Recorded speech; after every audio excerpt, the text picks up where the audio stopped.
അപ്പോൾ നമ്മൾ കേബേജൊക്കെ പിടിക്കേണ്ടതൊക്കെ പിടിച്ച് ഓരോ ഇലയൊക്കെ വന്നിട്ടുണ്ട്. ഇനിയാണ് നമ്മൾ ഇവിടെ പ്രയോഗം നടത്തുന്നത്. പോവേണ്ടത് പോയിട്ടുണ്ട്. നമ്മുടെ നാട്ടിലെ ശീതകാലം എന്നൊക്കെ പറഞ്ഞാൽ ഇങ്ങനെയാണ്.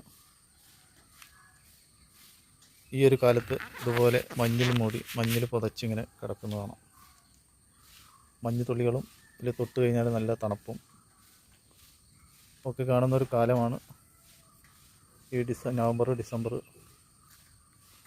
ഈ നവംബർ ഡിസംബറിലാണ് നമുക്ക് ഈ ശീതകാലമൊക്കെ കാണാൻ, അത് ആസ്വദിക്കാനൊക്കെ കഴിയുക.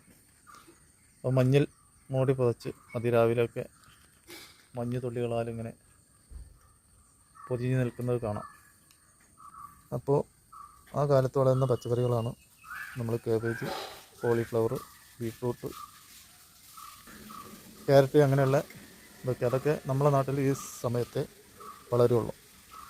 അപ്പോൾ നവംബർ ഡിസംബർ ആകുമ്പോഴേക്കും ഇതേപോലെ മഞ്ഞിൽ മൂടി പുതച്ച് കിടക്കാൻ വേണ്ടിയുള്ള രീതിയിലൊക്കെ നമ്മളെ ചെടികൾ വളർന്നു കിട്ടണം. എങ്കിലേ നമുക്കതിൻ്റെ പ്രതീക്ഷിച്ചിട്ടുള്ള വിള കിട്ടുള്ളൂ. അല്ലാത്ത പക്ഷം ഇതിൻ്റെ പൂവിടാനൊക്കെ തണുപ്പ് വേണം, എന്തെങ്കിലും മാത്രമേ ഇത് പൂക്കളൊക്കെ വിരിയുള്ളൂ. കേബേജിനാണെങ്കിൽ അത് അതിൻ്റെ ഇല മൂടി കേബേജ് ഉണ്ടാവാൻ വേണ്ടിയിട്ടുള്ള അതിൻ്റെ ഒരു തണുപ്പ് വേണം.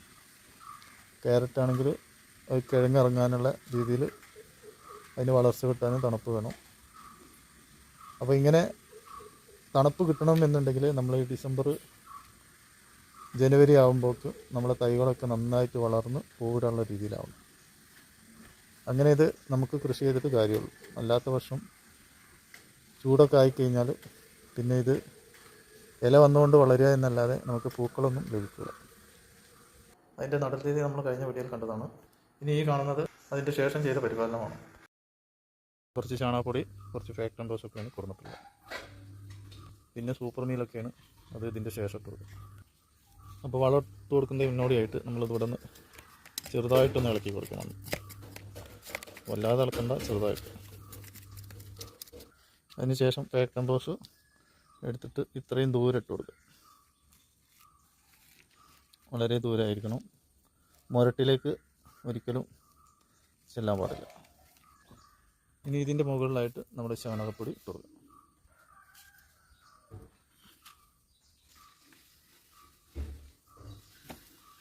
ഇങ്ങനെ ഇട്ട് കൊടുത്താൽ നമ്മൾ ഇട്ട് കൊടുത്താൽ വളമില്ല, അത് ഇതിൻ്റെ മുരട്ടിലേക്കൊന്നും ഒരിക്കലും വരില്ല. നമ്മൾ ഇത്രയും ഇട്ട് കൊടുത്താൽ മതി. ഇനി വല്ലാതെ ഒഴുകിപ്പോകാത്ത രീതിയിലൊരു വെള്ളമാവാം. അപ്പോൾ നമ്മളിതിൻ്റെ തൈകളൊക്കെ നട്ടിട്ട് ഒരു 3 ആഴ്ചയായി. അപ്പോൾ 3 ആഴ്ചത്തെ വളർച്ചയാണ് നമ്മളിവിടെ കാണിക്കുന്നത്. അതിൽ കേബേജ് നമ്മൾ വളരെ കുറവായിരുന്നു വാങ്ങുന്നത്, അത് 1 മാത്രമേ ഉണ്ടായിട്ടുള്ളൂ. കേബേജ് 1 മാത്രമേ ഉണ്ടായിട്ടുള്ളൂ, മറ്റുള്ള ഇവിടെയുള്ളതൊക്കെ കേട് വന്നുപോയി. അപ്പോൾ അതാണ് നമ്മൾ പറഞ്ഞത്, നമ്മൾ തൈകൾ വെച്ച് അപ്പോൾ തന്നെ വളം ഇട്ട് കൊടുക്കേണ്ട ആവശ്യമില്ല, അത് വേസ്റ്റായി പോകും. അപ്പോൾ തൈകളൊക്കെ കുറച്ച് വളർന്നതിൻ്റെ ശേഷം നമ്മൾ വളപ്രയോഗം നടത്തിയാൽ മതി. അപ്പോൾ ശീതകാല പച്ചക്കറിയുടെ 2ാമത്തെ വീഡിയോ ആണിത്. ഇനി ഇത് പൂക്കളൊക്കെ ആയിട്ടാണ് നമ്മൾ ഇതിൻ്റെ വീഡിയോയുമായിട്ട് വരിക. അപ്പോൾ എല്ലാവരും നമ്മളെ വീഡിയോ ഒക്കെ കണ്ട് ഇതുപോലെ ചെയ്യാൻ താല്പര്യമുള്ളവരൊക്കെ നമ്മളെ വീഡിയോ ഒക്കെ ഒന്ന് സെർച്ച് ചെയ്ത് നോക്കുക.